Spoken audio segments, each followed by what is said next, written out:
This is a Change Physician, episode 210. Welcome back to the Change Physician. I am Melissa Cady, the Challenge Doctor, with my co-host, Dr. Kevin Cuccaro, bringing today a chat or a topic about a movie that has changed not just Kevin, probably me too, and probably a lot of people. A lot of people. Definitely, there's something about it really sticks. I don't know if it's I just start getting images of like numbers everywhere. And so The Matrix, you can't figure out what I'm talking about. But why do you want to talk about The Matrix, Kevin? Well, because we had a little series of things that have changed us. I talked about a book and places, and we have movies. And this is the first movies one. But if you think about all kind of life events, there are moments in time that you can kind of reflect on. They're kind of like these little transition points where there was the before and there was the after. And in the Matrix specifically, they have what they call the red pill, blue pill moment. And this is a meme, and it's been used really everywhere, I think, since the movies began. Yeah. And it kind of is this idea that there's this threshold that once you take the idea being, let's see if I can find the quote. So Morpheus in the movie, and if you've never watched The Matrix, you should don't watch the rest of them because most of them suck. But the first Matrix was awesome. And in it, there's the main character, Neo, and he's like, something's just not right. Something's just not right. And then he's trying to find this guy named Morpheus, who's in this hacking world. And he finally meets Morpheus, and Morpheus gives him this choice, and he presents two pills, one in each hand. There's a red pill and a blue pill. And he says, this is your last chance. After this, there's no turning back. You take the blue pill, the story ends. You wake up in your bed and believe whatever you want to believe. You take the red pill, you stay in Wonderland, and I show you how deep the rabbit hole goes. Remember, all I'm offering is the truth, nothing more. So long story short, Neo takes that red pill, goes into Wonderland, and basically his entire worldview is absolutely disrupted. And so I think there's inflection points, but there's red pill, blue pill moments are the ones where your belief, your belief pattern, like we have all these beliefs, how we perceive the world, they get so disrupted that you can never go back. Like you have been fundamentally changed on how you perceive the world. And I kind of, and in many ways to me, it's like a religious conversion. So people who've converted, or they've had this like moment in time when everything was so crazy, and then they stepped across this door and things changed completely. That red pill, blue pill moment is for me, but it has to do with perceiving. You simply can't go back. Yeah. And so that's kind of the start of it there. And then I have tons more to talk about on red pill moments. But do you remember the first time you saw that movie, or your thoughts about that, or did you the red pill, blue pill? I didn't. I don't remember exactly when I watched it. The moment of like seeing the offering of the blue or red like stuck in my head. And then the I remember just the challenge of him trying to decide, like, where am I willing to go? Like, what do I really want? I couldn't help but think, okay, the blue pill doesn't stand for like Democrats, or red pill. This is not anything political. No. Blue is status quo. Yes, right? And red is challenging, like the life-changing truth. Life-changing truth, yeah. Yes. Yeah. So no, I think it was a very there's so many. We've had multiple conversations just even as today of just like you and I have gone through this, I guess, cognitive dissonance, you could say, as part of the process there of the challenge of like your beliefs are being challenged, I guess. And so we've gone through this in our own training and understanding pain science. And so that's like the first thing I think, like, I feel like I've just been like, I'm that other person, because I'm still in the medical system and I'm looked at as a, like, this outsider, like, but they haven't taken that pill.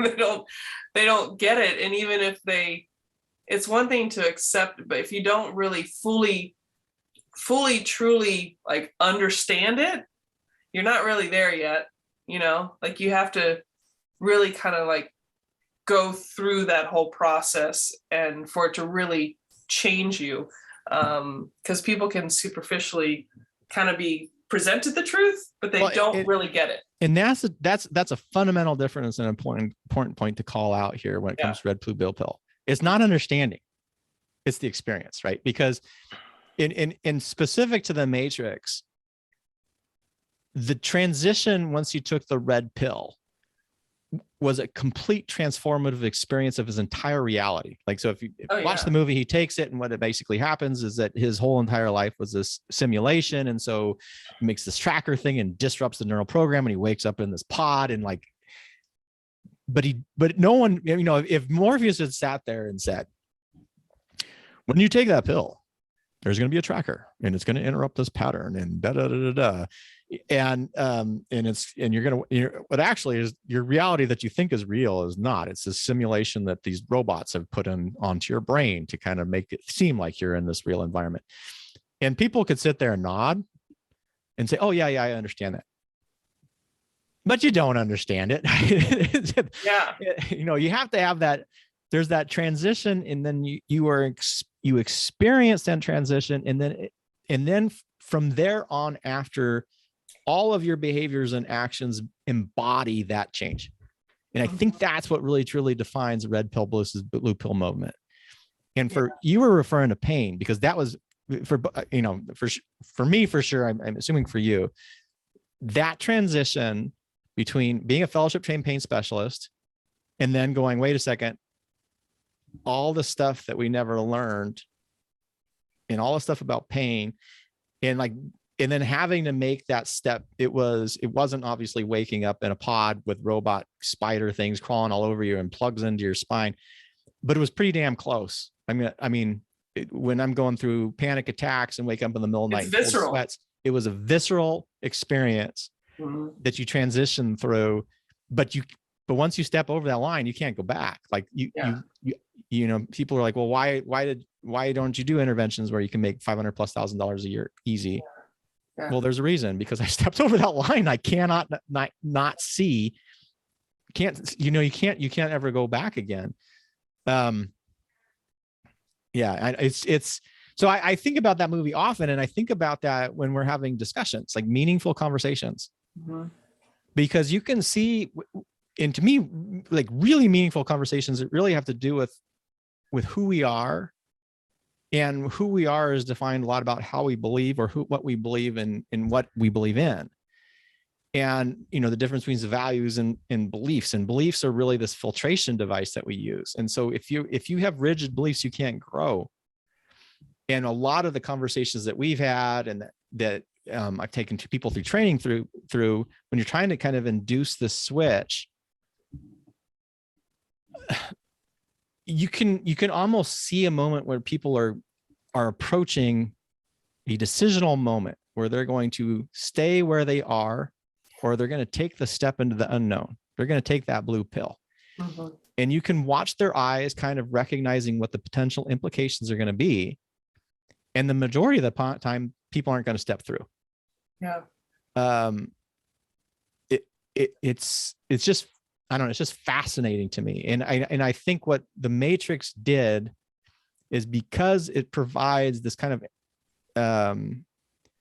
metaphor about belief change, it gives me a category in which I can kind of define these when you are not just revising a belief, but you are like basically tearing it down and creating a new belief pattern. That's like a Matrix moment for me.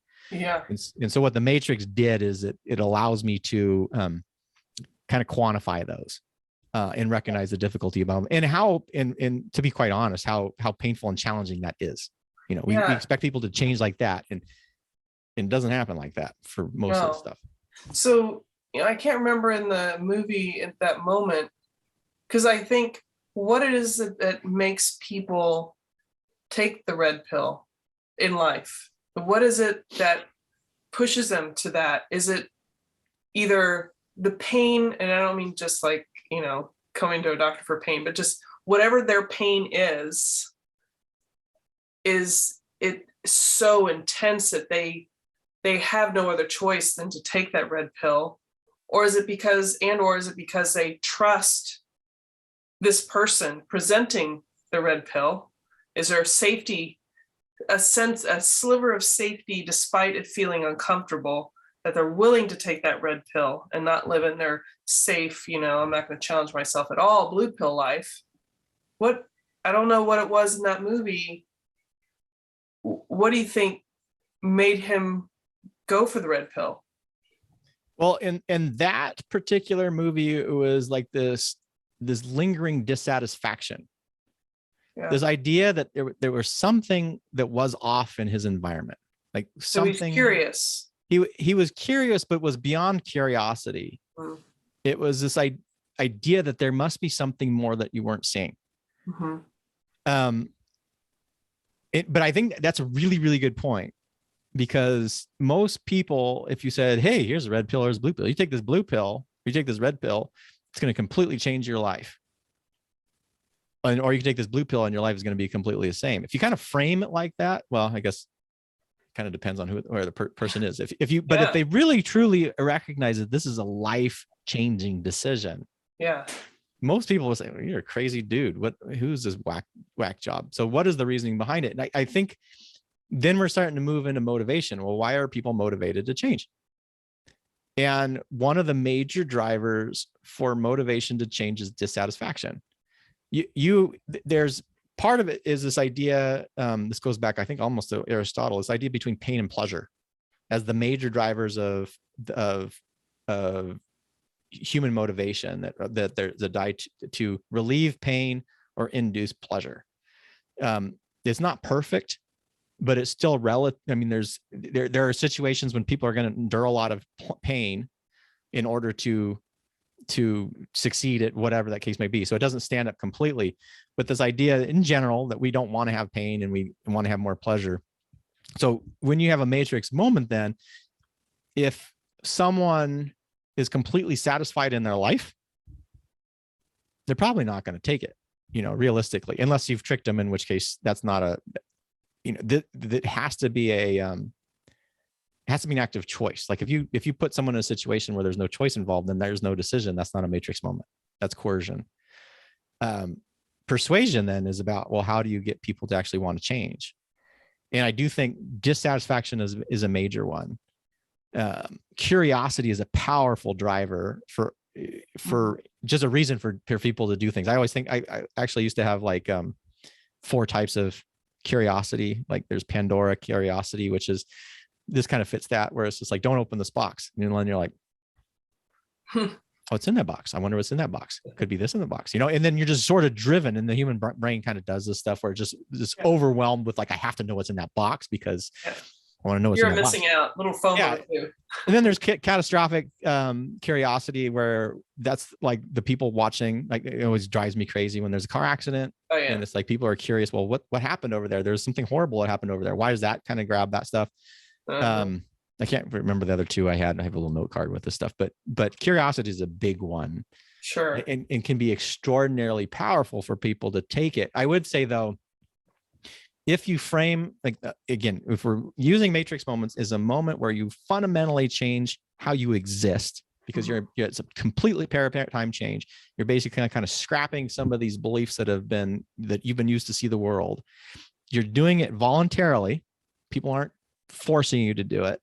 And there's an awareness that it's irrevocable decision. I think it could be curiosity, but could be, if you have huge demand for curiosity, it could do it. But I do think that there has to be some degree of dissatisfaction in what you're living now. And I could, in my personal matrix moment, again, with the pain thing, there was this dissatisfaction with, I was not seeing outcomes that I wanted. Persistent change and improvement. There are some people that are happy and can feel like, well, if I do an injection every 6 weeks and somebody says they're good, that's awesome. That to me isn't health. That's right. So, I do, what is the major motivation behind it? I think dissatisfaction is a big one. There has to be some reason to change. Yeah. Well, and that's the thing is that, we're talking about, two of us that are pain trained, pain fellowship trained, board certified physicians that saw inadequacy in what we were trained to do. That actively chose not to follow a career path where you can make over $500,000 a year easily. Yeah. So money that I've people never made. and people look at you and this happens all the time and they say, well, you're crazy. Like I have that. I actually heard some more people say that, well, you must be insane, or you must have had this happen, or you must be a horrible doctor, or you must have had lawsuits. I've never had a lawsuit. I was a good doctor. I'm still a good doctor.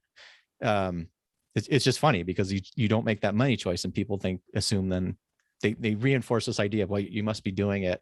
You took that pill, not because you wanted to, but because there was something else involved. And well, because we believe that, and I think I speak for you too, is that our ethos is truth, and it was not in alignment with, even though the money was not the thing that was going to drive us in order to make that choice. Like the money wasn't enough. The feeling like doing the right thing is paramount for us and what's right for the patient. And I don't think our feeling of being truthful and honest and was in alignment with what that career offered.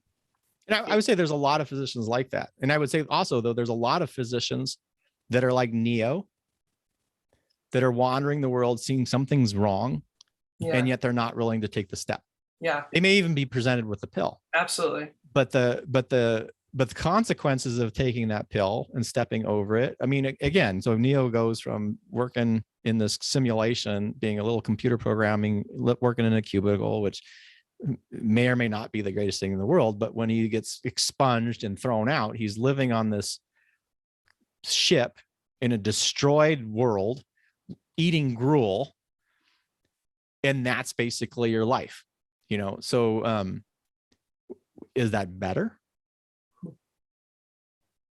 If you value truth and honesty and you want to be in the quote unquote real world, then that makes sense. And then there was also the meaning that trying to change things were they changing, trying to get freedom, agency back to people, although that brings up a whole question about what actually agency is. In medicine, we have all this stuff, and particularly, I would say in specialties specifically, there's almost a matrix moment in every specialty. Are you going to follow the evidence and practice by evidence, and your anecdotes are reflective of the evidence? Or are you going to practice by anecdote contrary to evidence? Because that's the path that is easy, that is greased, that is incentivized, even though it's not the right thing. And I would say doing the more invasive a procedure is on somebody when the reasons are not good. We just had a conversation about, well, are people evil or not? I don't think that may be an evil person, but that's certainly what I would call an evil action. So that's a long way to say is I think there's a lot more people at least need to be aware of the matrix and probably recognizing those matrix moments, and particularly in medicine is being willing to step over them in recognizing, and it's not easy, but recognizing that may be and then we get this question of right or wrong, but I certainly think it's the right thing to do, particularly with the amount of knowledge that we have. Mm-hmm. To choose doing the right things in the right situations is core to our professions. And when we're not doing that, it's a disservice to our patients. It is a service to our patients. And I think a lot of times people are making up things that they're just taking this blue pill over and over and over again to reinforce this paradigm that they live in because it's easy, rather than they're probably seeing the red pill. I mean, you cannot look at the data and not see this red pill, but they're not taking it because it's hard. Like I love that Harry Potter quote. We're coming up to a time, Harry, when people are going to have to make the choice between what is right and what is easy. And I think in most of these situations, people take that blue pill because it's the easy thing to do, rather than the right thing, which is really take that red pill and change in such a way that we're doing the right things for the right reasons at the right times. But yeah, and unfortunately, that blue pill becomes more of a green pill. the green pill, that's really what it is. because it's more financially, you're probably benefiting more from the blue. Yeah. We should say the red pill versus green pill phenomenon. Yeah. Put a dollar sign on that pill. And people, that's the thing. People who aren't physicians are like, oh yeah, it's so wrong. Those doctors are horrible. They should just all take it, and they shouldn't be thinking that way. Well, let me tell you something. It's not as easy as you would think. Yeah. And a lot of people like to, think that they would make that decision, but they aren't. Like I can, if you're not a physician, there are still moments in time when you are doing something that financially benefits you that is not the right thing to do, period. Yeah. And so I'm not justifying the reason that physicians do things for the green pill rather than the red pill. But I want more people to take the red pill than the green pill, but I do understand why people do take the green pill over the red pill. Yeah. There's something I was just going to say on that, that I just lost it, Kevin. But that taking that, what do you want to call it, the blue pill, the green pill, though the problem is that it's overlaid by the fact that when it's an insurance driven kind of situation, that there's this, over the course of the last 20 years, there's been a trajectory, and I'm sure we could pull out statistics, like the amount of reimbursement over time has kind of gone down too. So from a volume standpoint, maybe what people are doing or changing what they're doing or trying to play the game of the insurance world, sometimes can reinforce that too, of not taking that red pill too. So people are trying to compensate for this insurance crazy world by continuing the blue pill. So I said most people won't even visualize things in a red pill, blue pill phenomenon. Most people ignore the data. And the default action that we have is what behavior is incentivized. So Charlie Munger says, don't look at when you're looking at choice or people doing the things that they do, is don't look at reasons, look at incentives. That's right. And when it comes to medicine, people are incentivized to do the things that get paid. Yeah. So there was a period of time in the pain world when pumps had really high reimbursement rate for refills. And so there were people who implanted a bunch of these implanted pumps, intrathecal pumps, because that was going to be their retirement, because you can just do refills and you would make a lot of money until the reimbursement changed. And that's the thing that is so sticky with you have to have some idea about incentives, because so many people say, well, I do the things I do because they're the right thing to do. But I'm also like, they're also the highest paying things. So, and particularly with new procedures and in surgeries that come out, and they're all like, oh, this is the newest, greatest thing. Patients fall for that. Is it the newest, greatest thing? Even though we have no non-industry sponsored evidence to support it? Yeah. Or is it because it's new, which is exciting, and is reimbursed more, and or you're getting cash for it? Yeah. That's the real driver behind it. Yeah. And and there's I can point to numerous abuses in the medical system right now where there's something that is new and shiny and wonderful, and it is absolutely garbage, and it has now been baked into the system. And I can even tell you that, spine surgery is one, interventional pain is another, interventional cardiology is another. I think we're going to see a lot more problems in some of the other subspecialties with some of the infusion therapies that are being used that can be really, really good in certain situations, but because they're so lucrative, they're getting spread all over the place. Oncology being one of them, where they're not doing really good risk stratification or not having discussions about meaningful life improvement, and is driven by incentives. So, I guess to summarize, since we've been talking about this for a while, it's like a red pill, blue pill moment it's a voluntary choice that you're making to pursue the information that really has the potential to completely change your beliefs. It is irrevocable. So once you've done it, you can't go back. And then the other part being is incentivized behavior. And I think most people will default to an incentive rather than to conscious, aware choice in their actions. And even fewer percentage are going to be the ones that actually want to take the red pill and really start practicing by what does the evidence actually show. So I call it, it's like there's most people practice anecdote contrary to evidence. And really the goal in medicine is to practice by anecdote that's supported by evidence. Agreed. Okay. Well stated. I was just thinking of examples of stuff that earlier that I just, where I've been challenged because I'm not incentivized to do the right thing, and I'm just trying to stick to my guns to do the right thing. Hard. Even though I don't get reimbursed for it, because it's the right thing to do, and in my belief system. But yeah. Well, I add that is we can always say quote unquote the right thing to do, right in a belief system, but then there's also evidence that supports it. So always being aware of what our beliefs and biases are. But I also, the other thing, and I think this is so important to any field that impacts another human, is what does evidence say? Yeah. And being at least cognizant of that evidence, including the evidence that is contradictory to what we want to believe, then we can make an informed decision as a clinician.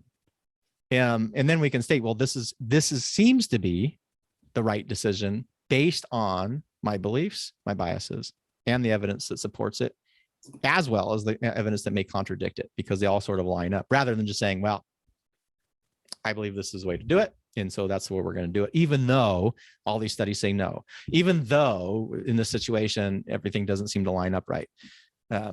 Anyway. Yeah, you actually made me look up at some evidence of preoperative anesthesia consults. So I'll have to go and dig deeper here after this one. But yeah, there's proven benefits, but even though I contact insurance companies, they say they don't reimburse for it. And it is crazy. Yeah, it is crazy, because there's like decades of data on that one. Yeah, and because we had a really strong pre-op clinic at University of Chicago, and it was a loss leader because nobody wanted to pay for it, despite the fact that the data supported it for better outcomes. Yeah. Yeah.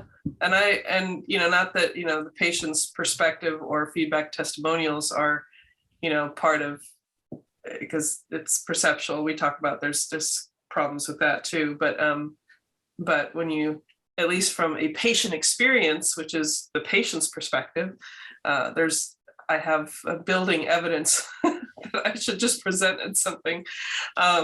Anyway, so not to go on a total tangent, but I'm glad you brought up the Matrix, because I'm glad you remembered more details of it, because it's been a while since I've seen it. But do you want me to take us out, or you want to take us out? You take us out. All right. Well, thank you for being I wish I could put up a whole bunch of zeros and ones up on the screen right now.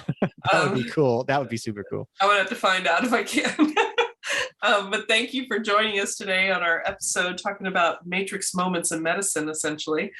If you don't know what The Changed Physician is all about, of course, you can go to thechangedphysician.com. Make sure to check out our episodes on our podcast. We'd love ratings and reviews. We'd love to see them there. If you want to reach out to Kevin at Dr. Kevin at thechangedphysician.com. Did I say it right?